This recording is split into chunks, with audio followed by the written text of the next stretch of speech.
কলিয়াবৰত অসম বৈদিক বৈষ্ণৱ মহাসভাৰ কাৰ্যনিৰ্বাহক সভা। নগাঁও জিলাৰ কলিয়াবৰ কেন্দ্ৰীয় নামঘৰত কলিয়াবৰ বৈদিক সমাজৰ ব্যৱস্থাপনাত আজি অসম বৈদিক বৈষ্ণৱ মহাসভাৰ এখন কাৰ্যনিৰ্বাহক সভা অনুষ্ঠিত হয়।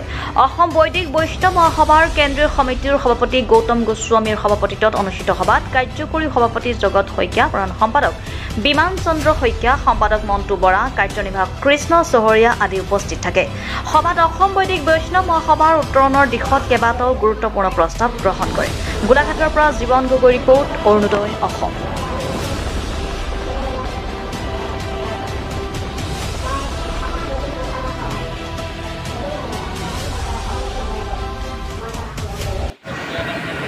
আপোনালোকৰ চেনেললৈ আমি সেৱা জনাইছোঁ।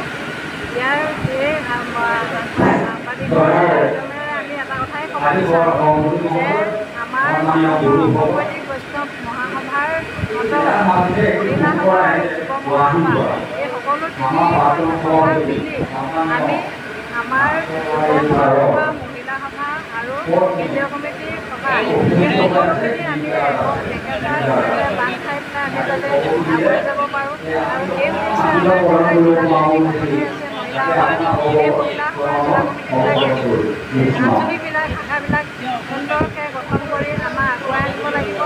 আৰু লগতে আমি বিগত দিনৰ কাৰ্যসূচী যেনেধৰণে আমি মহিলা সমাৰোহ বা যুৱ সমাৰোহ আমি এনেধৰণে পাতিছোঁ, ঠিক তেনেধৰণে এইবাৰ আমি 2025 চনতো ডিচেম্বৰ মাহৰ 27 তাৰিখত আমি শিশু যুৱ আৰু মহিলা সমাৰোহ আমি ধেমাজি বেলগুৰি সত্ৰত পাতিম বুলি মনস্থ কৰিছোঁ। আৰু সেই উদ্দেশ্যে আমি এই ক্ষেত্ৰত এটা কথাই ক'ব বিচাৰোঁ যে আমাৰ শিশুসকলক আমি কেনেধৰণে আগুৱাই আনিব পাৰোঁ, যুৱকসকলক কেনেধৰণে আগুৱাই আনিব পাৰোঁ, এইখিনি যদি আমি মহিলাসকলে আগভাগ লৈ পেলাই আগুৱাই আনিব পাৰোঁ, তেতিয়াহ'লে আমাৰ নিশ্চয় বৈদিক বৈষ্ণৱ মহাসভাৰ আগুৱাই যোৱাত আমাৰ যিহেতু আপুনি অকল মহিলা সমিতিৰ যে সম্পাদিকা বুলিয়ে নহয়, আপুনি এজনী মাতৃস্বৰূপ। যিহেতু অসমৰ বহু যুৱক যুৱতী আই মাতৃ বহু অসমী আই মাতৃসকলক খুব আগুৱাই ধৰি গৈছে। এতিয়া বহু জিলাই আপোনালোকৰ লগত আমি একমত, আৰু সেইভাৱে আপুনি কি ক'ব?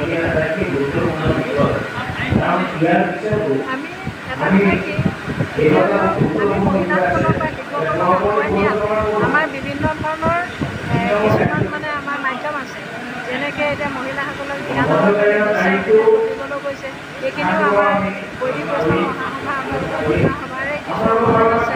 ঠিক তেনেধৰণে এতিয়া গ্ৰীষ্মকালীন যি হৈছে এইবিলাকতো আমাৰ বৈদিকৰ যুৱক যুৱতীসকল আগুৱাই গৈছে।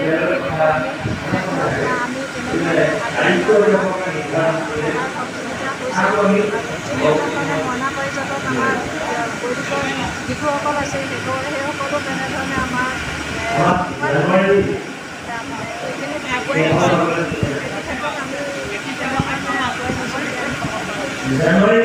বৈষ্ণৱ মহাসভা এটা আধ্যাত্মিক সভাসম্পন্ন অনুষ্ঠান।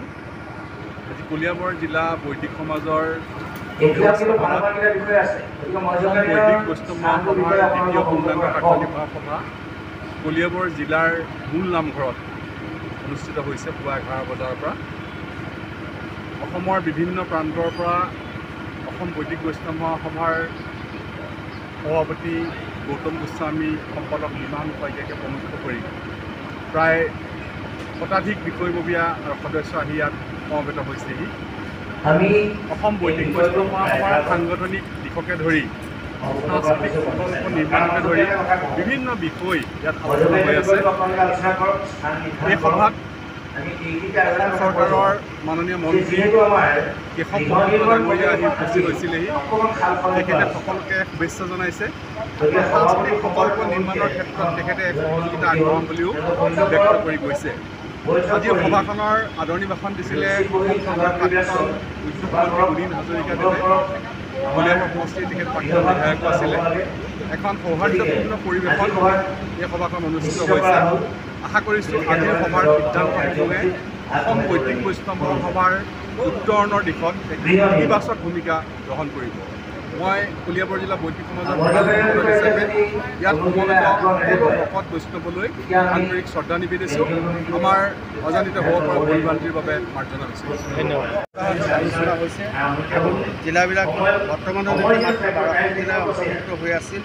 আগন্তুক সময়ত এইবাৰ এখন সমিতি, নতুন নৱনিৰ্বাচিত সমিতি গৌতম গোস্বামীদেৱ সভাপতি, বিমান শইকীয়াদেৱ সম্পাদকৰ দ্বাৰা অনুষ্ঠিত হোৱা গোটেই সমিতিখনে অসমৰ চুকে কাণে থকা গোটেই আটাইকেইখন জিলাকে সাঙুৰি লৈ এখন বৈদিক বৈষ্ণৱ মহাসন সবল আৰু সক্ৰিয়বান কৰি তুলিবলৈ আমি চেষ্টা কৰিম আৰু সকলোৱে আমি হাতে হাত ধৰি আগবাঢ়ি যাম।